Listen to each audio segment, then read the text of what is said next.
Assalamualaikum warahmatullahi wabarakatuh. Waalaikumsalam warahmatullahi wabarakatuh.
Doa dulu ya sebelum kita mulai.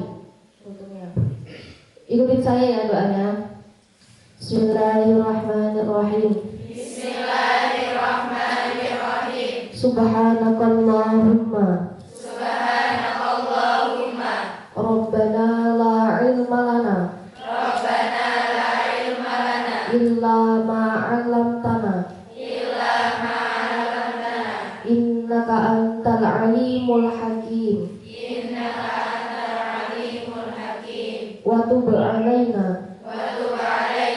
Innaka antat tawwabur rahim. Innaka antat tawwabur rahim. Wa taqabbal minna. Wa taqabbal minna. Innaka antas sami'ul alim. Innaka antas sami'ul alim. Wa 'allimna min ladunka. Wa 'allimna min ladunka. Ilman nafi'an. Ilman nafi'an. Ya dzal jalali wal ikram. Allahumma aftah lana. Allahumma aftah lana hikmataka. Hikmataka. Wanshur alaina. Wanshur alaina rahmataka. Rahmataka. Ya dzal jalali wal ikram. Ya dzal jalali wal ikram. Yang tahun kemarin ikut ngaji yang saya isi ada nggak? Yang tahun kemarin ada? Ya waktu saya isi.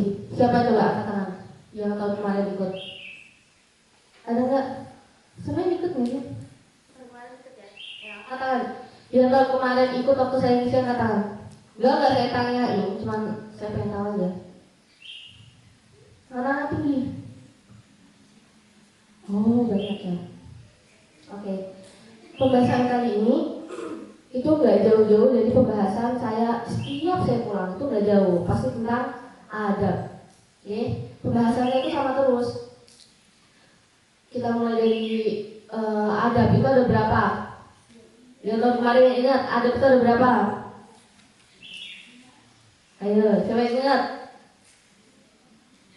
Angkat tangan yang ingat. Adab itu ada buat guru. Yang pertama buat guru, yang kedua buat orang tua, yang ketiga teman, buat sesama penuntut ilmu. Jadi ke teman itu juga harus punya adab. Kita nggak bisa kalau ke teman itu seenaknya, sesuka kita, itu nggak boleh. Kita juga punya adab ke teman itu, okay? Nah, dari yang pernah saya belajar di Tabak Beras itu ada satu kutipan di Ta'lim Ta'lim yang saya ingat terus karena abah saya tuh selalu, abah pondok ya, bukan abah DKI. Abah pondok saya itu selalu mengingatkan tentang itu. Nah, kata-kata ini penting ya. Man la adaba lahu la ilma lahu. Ada yang tahu artinya? Barang siapa yang tidak beradab, maka dia tidak berilmu. Ya. Jadi kalau ke teman itu juga kita punya adab. Adabnya seperti apa? Contohnya, perilaku baik yang harus kalian lakukan ke teman itu seperti apa? Apa contohnya? Saling menghargai, saling menghormati, saling mensupport. Ini enggak? Di setiap pondok itu pasti ada anak yang belajarnya cukup cepat. Dia itu buka buku satu kali langsung masuk. Ada enggak? Ada. Ada juga yang kebalikannya. Dia udah belajar mati-matian, bahkan dia berusahanya mungkin lebih keras dari yang pinter tadi, tapi dia nggak bisa masuk pelajarannya. Enten bener? Enten, karena saya pernah ngalamin. Jadi kita itu nggak terus-terusan berada di titik yang lancar terus belajarnya. Ini bener? Ada satu titik yang kita pasti merasa, wah kok susah ya masuknya. Ini bener? Ini itu pasti ada. Nah, kita itu nggak boleh kok mengucilkan teman yang mungkin belajarnya susah, itu nggak boleh. Jadi dia yang belajarnya susah, ya kita rangkul, kita ajak belajar bareng. Ayo nggak belajar bareng, nggak apa-apa. Jangan malah bume kalian itu belajarnya gampang, terus dia dijauhin. Allah dia belajarnya susah, lama, nggak boleh. Yes? Sakit hati nggak kalau kalian di posisi yang dijauhin itu? Nah iya, kita itu sebagai manusia itu saling membutuhkan nggak? Jadi dia itu butuh support kita. Begitupun sebaliknya, suatu saat kita bakal butuh support dia. Iya betul? Kita kalau lagi down mungkin dia nanti bakal mengatur kita gitu. Nah, salah satu yang melancarkan ngaji ini penting ya. Ayo tulis. Salah satu yang melancarkan ngaji itu bisa dari tawasul. Kalau nggak bawa buku, kalian keluar dari sini lupa ya. S2. Kalian paling ingatnya cuma, oh nggak boleh nakal sama teman. Kalau keluar ngaji di situ nggak, biasanya itu emang hilang ngajinya di otak. Gitu kan? Kalau keluar dari sekolah lagi istirahat, kalian kok jajan, balik kelas lagi, masih inget nggak? Nah kadang lupa. Nah ini poin pentingnya tadi tawasul. Tawasul itu berasal dari kata wasola yasilu dalam bahasa Arab yang artinya apa? Wasola yasilu sampai. Nah, tawasul itu cara kita sampai ke Tuhan, tapi melalui perantara. Jadi ini ada dalilnya, Mbak. Ada dalilnya kalau kita itu harus mencari perantara untuk ke Tuhan. Ada yang tahu? Nih dalilnya itu wa may dalilnya ya ayyuhalladzina amanu taqullaha wabtaghu ilaihil wasilah. Jadi kalian itu, kita semua itu diperintah untuk mencari wasilah untuk sampai kepada Tuhan. Karena kita butuh, contohnya nih ya, kita butuh ustaz, kita butuh abah, kita butuh ustazah untuk mengetahui ilmu. Gitu betul? Cara sampai ke Tuhan itu kita harus tahu ilmunya. Lebih baik orang yang gimana ya, ibadahnya biasa aja tapi dia tahu ilmunya, daripada orang yang ibadahnya banyak tapi nggak tahu ilmunya. Gimana buatan? Contohnya, dia ibadahnya banyak, tahajud tiap malam, terus dia sholat fardu tepat waktu, tapi dia cara wudunya salah. Nah, itu sah buatan salatnya. Seumpamanya wudu ini kan harus sampai sini ya. Dia wudu cuma segini tangannya, kayak itu sah buatan salatnya. Nah, jadi apa? Sia-sia gitu. Nah, seperti itu. Jadi kita tuh harus dapat wasilah, yang dimana mereka pasti guru-guru kita itu menyampaikan ilmu yang kita nggak tahu mungkin. Iya betul. Coba, apa ilmu yang kalian baru tahu di pondok? Apa? Yang kalian, oh ternyata seperti ini ya. Itu gimana? Apa coba? Salah satunya. Salah satunya mungkin kalian kalau sholat itu rambutnya kelihatan, kalian di rumah menganggapnya wah nggak apa-apa kan yang penting sholat. Nah di pondok kalian tahu kalau sholat itu harus menutup semua aurat. Biar nggak urut apa? Telapak tangan sama wajah. Nah seperti itu, kalian tahu kan sekarang cara sholat yang baik dan benar itu seperti apa, tumakninah, ya benar. Kalau di rumah nggak tahu ilmunya pasti cuma sholat doang, yang penting sholat, ya benar. Pas kecil pasti semuanya mengalami karena apa? Kita nggak tahu ilmunya, gitu. Seperti itu. Nah karena ini udah mau libur ya, saya juga mau menyampaikan pesan-pesan libur. Kapan? Berapa hari lagi libur? Hamil berapa? 1 atau 2? 1. Nih ditanya libur langsung semangat, ya betul? Libur. Hamil berapa? 1. Aslinya pas lagi ngaji waduh, kayak libur langsung majreng, gitu. Oke.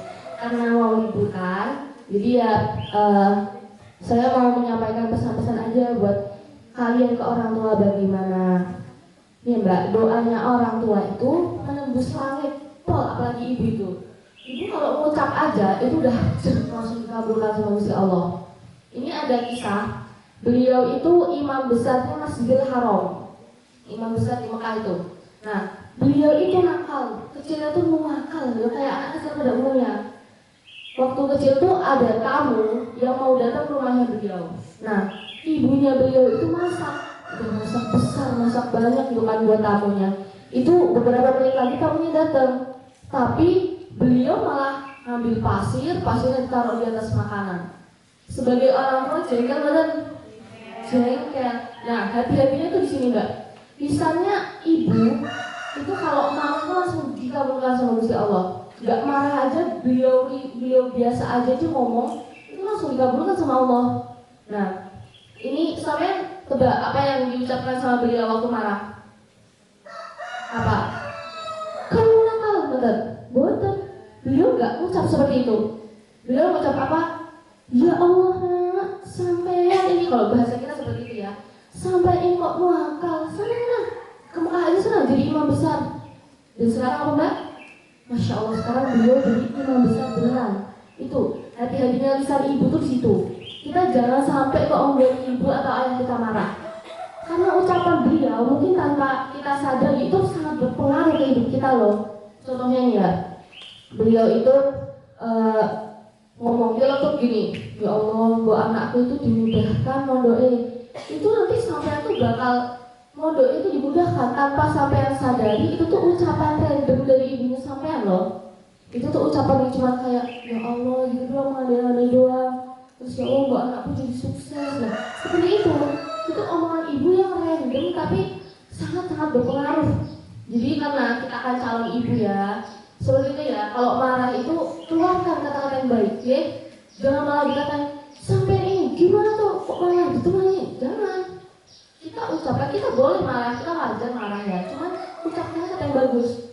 Contohnya, sampai ini sana jadi imam besar, atau sana jadi ilmuwan, jadi profesor, dan seperti itu, ya. Nih, apa itu? Nih, ada, sampai tahu Habib Ja'far, betul? Tahu jelas. Habib Ja'far itu, beliau punya teman, nih ya Mbak. Ini mumpung masih ada ibu sama ayah kalian, nanti kalau liburan itu perbanyak waktu di rumah, ya. Yang biasanya tulan, main, giling setiap liburan di rumah numpang tidur sama angkot, sinten biasanya. Nah, itu jangan seperti itu lagi ya. Mumpung kalian kan jarang pulang gitu, jarang liburan toh. Nah, justru karena jarang liburan itu, waktu liburan kalian habiskan buat di rumah, buat bersama ibu sama ayah atau buat bareng-bareng di rumah atau keluar sama orang tua. Itu habiskan nggak? Cara hikmah kita itu ya cuma waktu di rumah, waktu hikmah kita. Sampai di pondok bisa hikmah nggak ke orang tua? Nggak bisa kan? Masa kalian mau nyuci piring dikirim ke rumah gitu? Nah, sampai nggak bisa bantu orang tua di sini, nggak bisa hikmah. Itu makanya kalian itu waktu di rumah dan kalian hikmah. Kalian harus menunjukkan bedanya kalian sebelum dan sesudah di pondok, ya. Yang biasanya di pondok tidur terus main kayak gitu. Nah itu di rumah besok ditunjukin kalau saya tuh mondok ada perubahan loh gitu. Jadi jangan sampai orang tua kita tuh merasa alah anakku tuh mondok gak ada bedanya. Jangan seperti itu, nggih. Itu orang tua kalian sedih. Kalian setiap minta uang pasti orang tua kalian mengusahakan kan. Kita nggak tahu uang itu dari orang tua kita ngutang atau kerja mati-matian, kita nggak tahu. Nah, cara kita balas budi cuma di pondok itu dengan apa? Dengan belajar yang serius, belajar yang rajin, seperti itu. Waktu di rumah ya kalian bantu orang tua, kalian tunjukin ibu tuh nggak sia-sia loh bayarin saya mondok, ibu nggak sia-sia kerja keras buat nyari uang tuh saya, seperti itu, nggih. Karena saya ngantuk, yang deket-deket tiang tuh rawan biasanya, gitu. Yang deket tiang tuh biasanya rawan ngantuk ini. Ngincernya tiang nih, mau datang awal deket tiang seperti itu ya, gitu kan? Ini betul. Ya, jadi mengharap berkah itu bukan cuma ke guru, nggih.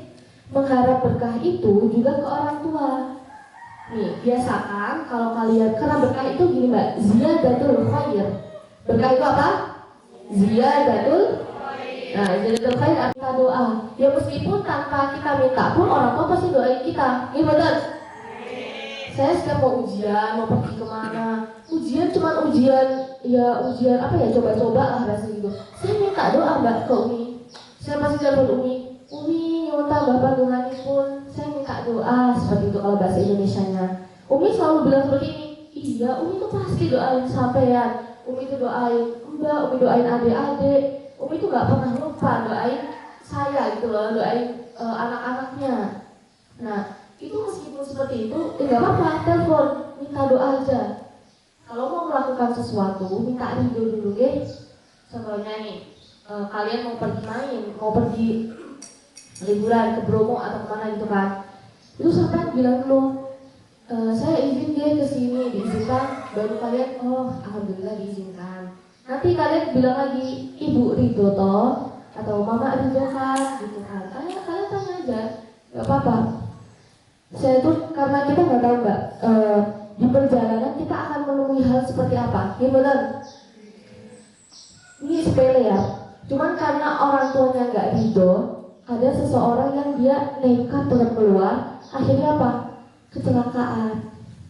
Iya, makanya kalian kalau mau pergi minta ridho dulu, minta izin dulu. Kalau memang orang tua kita ikhlas ridho kita main, kita kemana, nggak apa-apa keluar. Tapi sewajarnya aja, jangan kok setiap hari main dengan orang tuanya ridho, tetap seperti itu, ya. Nah, nanti dari pondokan dapat buku apa silaturahmi ya. Itu nanti diisi, ya, silaturahmi. Tapi silaturahminya jangan hari ini ke Pak D, besok ke paman, besoknya lagi ke mbah. Silaturahmi yang ke tetangga, masa ke mbahnya.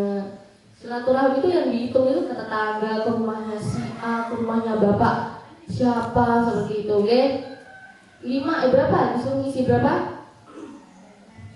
Berapa? 10 apa 20? 10, 20 atau 5? Kok beda-beda ini? Ya, nanti yang ditulis ya kalian main ke rumahnya teman apa kemana. Jangan silaturahminya keluarga semua, satu itu Pak D, Bude, Mbah, Paman, terus nanti sini nanti anaknya bapak, banyak nanti saudara semua, ternyata nanti cuma sebelah sini doang, iya betul? Nah seperti itu. Nah safari Ramadan ini itu tuh bertujuan untuk kalian pede di depan. Jadi saya berani ngomong depan kalian seperti ini, itu sama dulu saya juga deg-degan, takut rasanya kalau grogi itu jantungnya mau copot, iya betul? Masih kayak gitu, ya? Terus saya kayak dia tuh sakit gitu, takut, iya betul? Saya juga sama, saya ngomong depan orang juga takut. Tapi karena terbiasa ini, saya jadi oh ya udah nggak apa-apa, santai, ngomong sekeluarnya, betul? Jadi kalian itu bukan kalian sih, kita sebagai santri itu harus menunjukkan ke orang luar bahwa pondok itu, dunia pondok tidak seburuk yang difikirkan orang lain, oke? Kayak kemarin ada kasus pembulian dan semacamnya, kita harus buktikan gak semua pondok seperti itu, oke? Semua pondok tuh berbeda gitu. Jadi karena satu orang yang melakukan semuanya kena, gitu betul?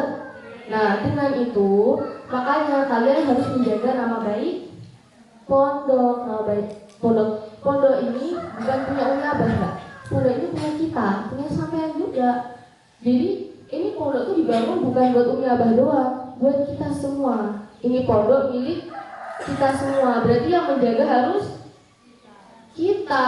Masa pondoknya bersama yang menjaga Abah Umi doang sama ustazah-ustazah itu dipikirin enak gak? Mereka capek menjaga nama baik pondok, menjaga pondoknya bagaimana, kitanya seenaknya aja memperburuk nama pondok. Saya bener? Tahu saya enggak? Nah, bagus apa enggak seperti itu? Enggak. Berarti kalau di rumah harus apa? Bantu orang tua menjaga nama pondok. Nih pergaulannya dijaga, nih. Rumah libur semangat. Rumah libur kok nanti alah libur. Berarti menjaga pergaulannya juga libur. Enten betul. Nanti kalau libur alah libur, sholatnya juga libur. Enten betul. Allah libur, ngeresik juga libur, ngaji Quran juga libur. Enak bener? Gak ada kata libur sebagai santri, sebagai hambanya Allah tuh gak ada kata libur, ya. Ibadah itu buat kita sendiri nih, berbanyak zikir, ya. Zikir niku buat membentengi diri sendiri. Jadi sampean zikir itu gak berpengaruh ke ustazah, gak berpengaruh ke imamnya, itu buat sampean sendiri. Makanya setiap sholat disuruh zikir, gimana? Ya meskipun tetap ada yang ngantuk gini, tahu-tahu udah doa, betul? Siapa biasanya? Nah, yang lagi habis salam terus gini-gini, tahu-tahu udah mau dibilang udah doa, amin. Pernah nggak?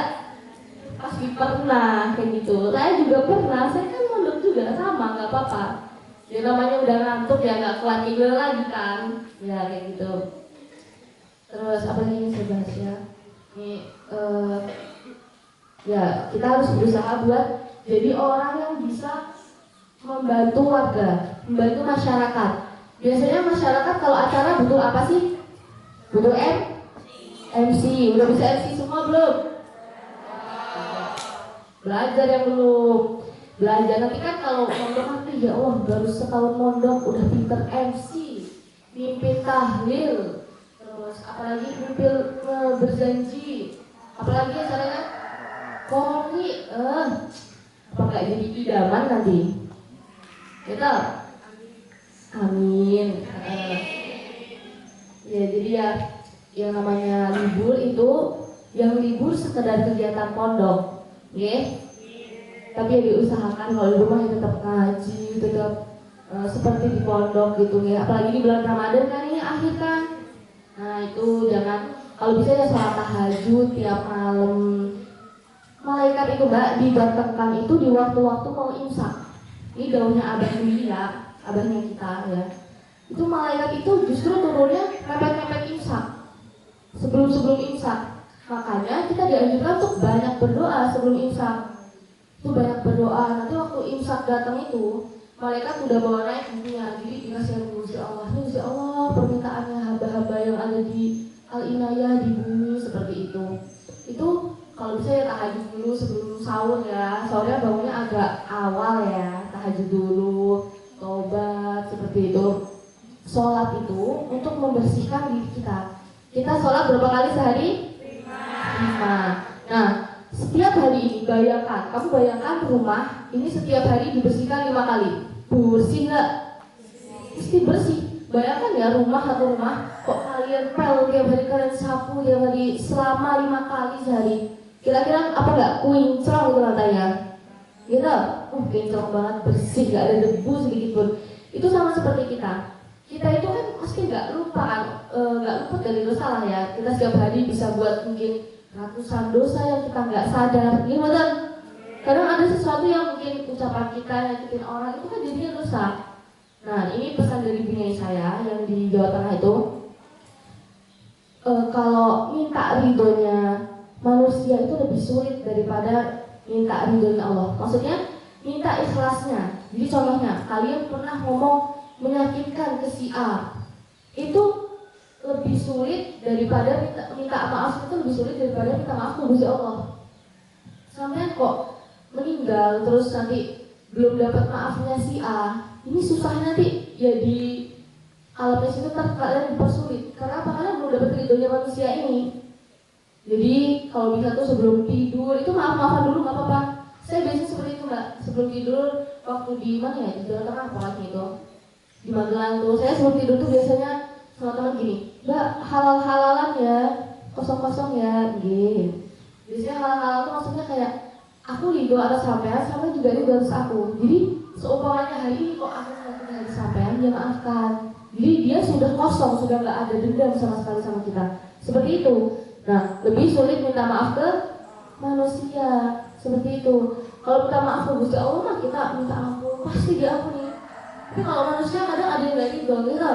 Nah seperti itu susahnya itu kayak gitu. Jadi ya dijaga lisannya ya. Lisannya ngomongnya dijaga. Terus nanti pulang, ada yang bisa bahasa Jawa? Ada? Nggak apa-apa ya nggak bisa. Nanti kalau pulang ke rumah, nih adab ke orang tua itu harus berbicara dengan nada yang lemah lembut. Tidak boleh meninggikan suara. Yang biasanya mungkin waktu di rumah, mak masak apa? Gitu. Itu kan nugas ya. Coba dilembutkan. Besok kalau pulang, ma masak apa? Ibu masak apa? Seperti itu ya. Yang bisa bahasa Jawa mungkin bisa pakai kromo. Bisa betul kromo? Bisa kalau buatan doang biasanya. Nah kayak gitu nanti yang bisa bahasa Jawa, orang tuanya pakai kromo. Ibu sama dahar sama dereng. Saya juga gitu mbak. Ini pengalaman pribadi ya. Saya itu dulu menurut Jawa tuh nggak bisa bahasa Jawa sama sekali. Saya cuma tahu boten. Saya nggak tahu apa itu pejah. Tahu pejah nggak? Pejah itu mati, lampunya pejah. Nah seperti itu. Saya nggak tahu mbak. Saya datang ke Jawa, terus sama bunyi saya didauhin karena di Jawa kan jadi biasa pakai kromo. Terus bunyi saya dawuh, nanti kalau pulang pokoknya harus bahasa Jawa. Minimal kalau nggak bisa Jawa bahasa Indonesia lembut. Tapi kalau bisa ya kromo bagus. Saya geli pertama ngomong sama Abu Mi kok agak sama dahar. Saya geli sebenarnya. Ya lucu ya aneh. Tapi saya biasakan. Jadi semua itu harus dipaksakan. Gitu, betul. Semua itu harus dipaksakan. Jadi dipaksakan itu kita jadi ikhlas, kita jadi terbiasa. Contohnya jamaah yang awalnya aduh kok jamaah toh terpaksa berangkatnya aras-arasan males, sekarang jadi terbiasa ya udah kayak oh jamaah ya udah seperti itu. Saya juga gitu kak sama Umi Abah tuh dulu, Umi sampun dahar dereng kalau saya kayak ih malu kok pakai bahasa kromo ya. Tapi ternyata dari situ saya tuh takutnya tuh bakal diejek sama Umi Abah, tumben pakai kromo seperti itu. Saya takutnya kayak gitu, jadi kayak aduh ngomong bahasa Jawa.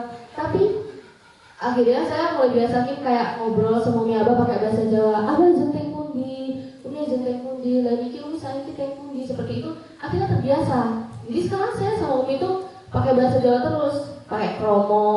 Mungkin sesekali lupa ya untuk bahasa Indonesia, tapi saya lebih sering ke kromo. Nah, karena saya kromo itu, jadi orang tua saya juga menyesuaikan. Umi Abah itu juga menyesuaikan ke saya. Jadi beliau juga pakai kromo sekarang ke saya. Yang dulu kita bahasa Indonesiaan kalau ngomong sekarang udah pakai kromo. Nah di situ jadi perubahan itu bisa diawali dari satu orang. Yang bisa kita ambil dari ini tuh perubahan bisa kita awali dari satu orang. Sampai kok temenan sama orang yang nggak baik, ya pengaruhnya nggak baik. Males, sering alpa, ada nggak?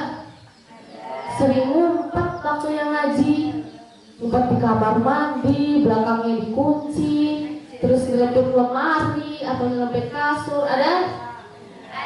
Ada, pasti ada kayak gitu. Nah, ini kita kebawanya sama mereka itu cepat. Jadi contohnya, kalian sehari atau 2 hari lah, 2 hari temenan sama orang yang pengaruhnya buruk, itu langsung nyerap. Kalian langsung menyerap hubungan itu, langsung masuk. Kalian langsung ikut males beres, langsung didakin gibah gitu. Tapi kalian kalau temenan sama orang yang bawa pengaruh baik, itu lama masuknya. Kalian 2 hari doang temenan sama dia itu gak cukup. Kalian nanti 2 hari doang sama dia, hari ketiganya udah balik lagi, seperti itu. Nah, contohnya begini. Saya tuh juga pengalaman gak, karena saya kan males ya. Saya temenan sama orang yang rajin gak. Setiap jam habis zuhur dia deres Quran, dia buat hafalan.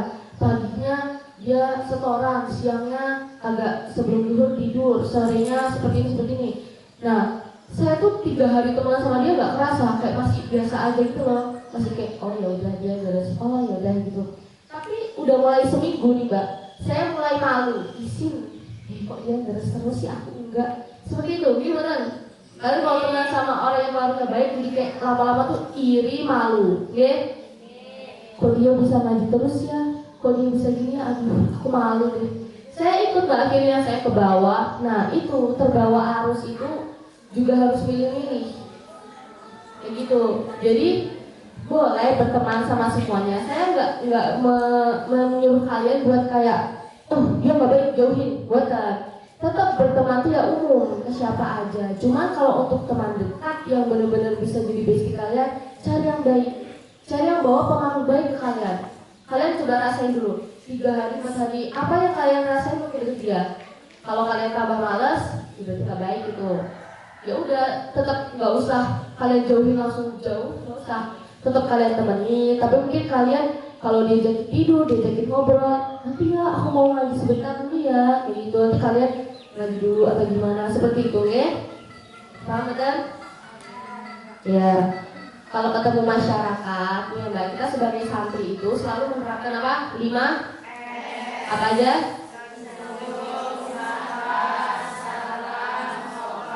Satu. Nah, 5S ini bukan cuma ke teman doang atau ke ustazah, ke guru. Seumpamanya ada yang dijenguk, si A dijenguk. Kalian kalau ketemu orang tua yang si A jangan gini, bombastik, saya jangan.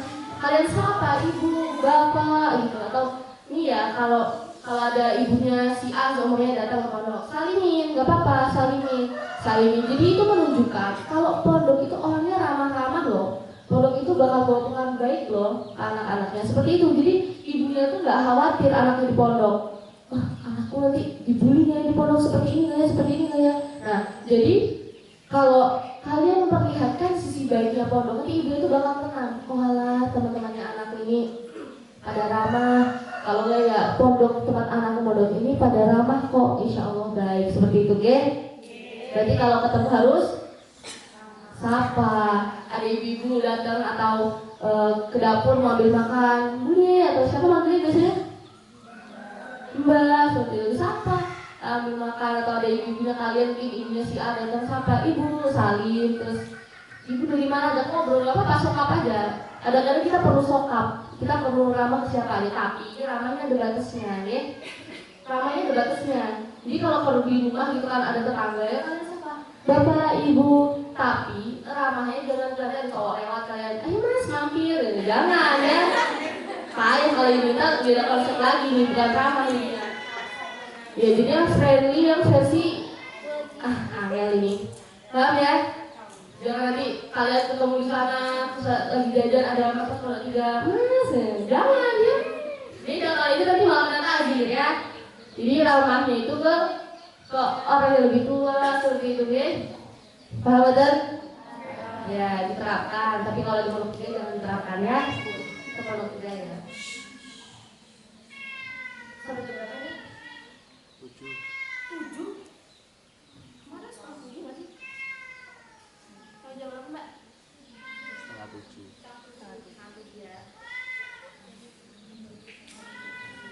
Ya, jadi yang saya sampaikan, berapa lembar kalian dapat nulis?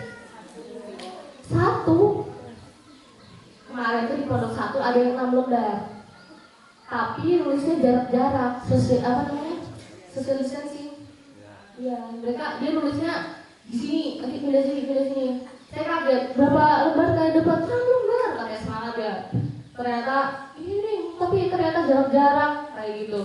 Ada ya, iya dia nulisnya di sini, pindah langsung ke tengah, ke bawah, baliknya biar apa? Biar penuh. Ditulis ini Mbak, ditulis itu bisa buat apa ya? Sangat berguna. Kalian nulis ngaji itu, meskipun bukan ngaji ya, apa ya? Berbagi cerita lah ya. Kalian tulis itu berguna banget loh. Nih, saya kalau nulis itu ngaji abah itu cuma setengah jam, saya bisa dapat 4 lembar Mbak. 4 lembar itu bolak-balik loh. 1, 2, 3, 4, 5, 6, 7, 8. Saya bisa dapat 4 lembar. Itu karena apa? Karena setiap detail yang diucapkan sama kiai saya, bahkan cuma cerita random yang diceritakan sama kiai saya tulis. Karena saya senang, saya kalau lagi gabut gitu kan baca-baca, walah, atau saya lagi sedih atau kayak merasa kok ternyata udah jauh ya dari sholat ini rasa nyaman. Saya baca nama sholat itu gimana, saya baca walah, ternyata seperti ini. Itu mungkin bisa diterapkan. Kalau nggak ntar waktu anak-anaknya kalian mungkin buka punya, wah ibuku dulu rajin ya, gitu. Jadi kalau yang 6 lembar jalan-jalan tuh, ibuku rajin, tapi pisah-pisah tulisannya, kayak gitu. Itu bisa dikenal, seperti itu ya. Jadi buku kita, buku ngaji kita, itu kalau bisa yang rapi. Biar nanti waktu anak kita baca tuh bisa baca, ya. Jadi kalau nggak lucu ya kalau anak kita kok baca buku apa ini, bu aku tulis apa ini. Bingung mereka, isinya apa, tulisan Latin mas, gitu. Kalau nggak garis semua, gitu. Yang kebaca cuma D, di belakangnya doang, D, gitu. Yang lainnya nggak kebaca, cuma garis-garis. Buku ternyata pinter ya, tapi nulisnya kayak tulisan dokter. Ya, kalau nulis yang rapi, pelan-pelan nggak apa-apa. Nanti mungkin kalian merasa ada yang tertinggal, poin pentingnya kalian tertinggal. Kalian tanya sama teman kalian, oke? Banyak yang anak baru nggak di sini? Cuma anak baru. Oh, sini berarti mayoritas lama ya, yang baru. Ya, yang lama ada-adanya di Ayomi ya. Kalau lewat, ada-adanya juga nyapa mbak gitu. Jangan kalian yang bawa malah ntar beliin ada-adanya, ntar adanya takut, jangan ya. Jadi beliin, ntar takut adanya, kan kasihan ya adanya. Nah, ntar kalau ada bapak yang nakal, bilang sama pengurusnya ya, bilang mau sadasnya ya, hari nakal. Ntar ditandai, ntar store namanya saya, ya. Pokoknya ya, kita kan di sini keluarga, jadi ya kalau ada yang butuh dibantu, ya. Ya, kalau ada tahu gak sih yang dia itu harus berbuat baik ke tetangga, kata-kata ibu tahu nggak? Ya kan, harus berbuat baik ke tetangga. Karena kita di pondok, tetangga kita itu mbak, ada kita punya tetangga, bukan berarti Allah tuh di pondok nggak punya tetangga, bukan. Justru di pondok itu tetangga kita itu tetangga kamar, tetangga lemari, itu tetangga kita, tetangga tempat tidur itu tetangga kita. Jadi kayak kemarin kita dibawain makanan, kita biasanya ada kayak kata-kata itu gini, mendahulukan tetangga, gitu betul? Tetangga yang kanan, ke kiri, yang depan, belakang, nggak tahu. Nah itu juga termasuk tetangga di pondok, tetangga kamar. Jadi kalau dibawain jajan, ya kalau bisa bagi-bagi ke sebelah, kalau cukup, kalau nggak cukup sedikit-sedikit, gitu ya. Jadi berbagilah. Karena kalau kita berbuat baik, nanti kan pasti dia senang sama kita. Terus nanti kayak dia juga bakal ngebantu kita kalau kita susah, gitu. Seperti itu, paham? Ya, poinnya banyak nggak yang ditulis? Yang bawa buku kecil dapat berapa lembar? Berapa? Yang buku besar tadi kan ada yang 1 lembar. Yang buku kecil udah dia terus gimana? Berapa yang bawa buku kecil? Dapat berapa lembar? 2. Perlu nggak itu? Ini jarak-jarak juga 2 lembar. Ya. Ya. Yang saya kasih tolong diamalkan. Kalian bisa berbagi lagi nanti ke mungkin teman-teman kalian yang di luar, atau kalian isi safari suruh ceramah gitu. Nah itu nanti dibagi-bagi ke mereka, ke beliau, ke ibu-ibu, bapak. Itu nggak apa-apa, nanti kalian berbagi ilmu yang saya kasih gitu, oke?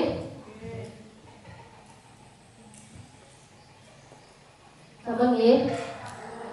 Ya sampun. Aduh nggak potong. Mau ngapain toh? Mau tidur? Habis ini ngapain kegiatannya? Piket, ya. Nah piket ini terakhir ya, piket ini cara kita mengharap barokah dari Umi Abah. Tadi saya bilang barokah itu ziyadatul, karena kita nggak bisa khidmah ke Umi Abah secara langsung, kita khidmahnya dengan cara ini, dikasih piket ya kita ikhlas. Itu kita cara salah satunya mengharap barokah dari Umi Abah, ya. Ya sampun. Kalau ada kata yang mungkin kurang baik, saya mohon maaf. Terima kasih waktunya, terima kasih yang sudah mengusahakan melek walau ngantuk, ya.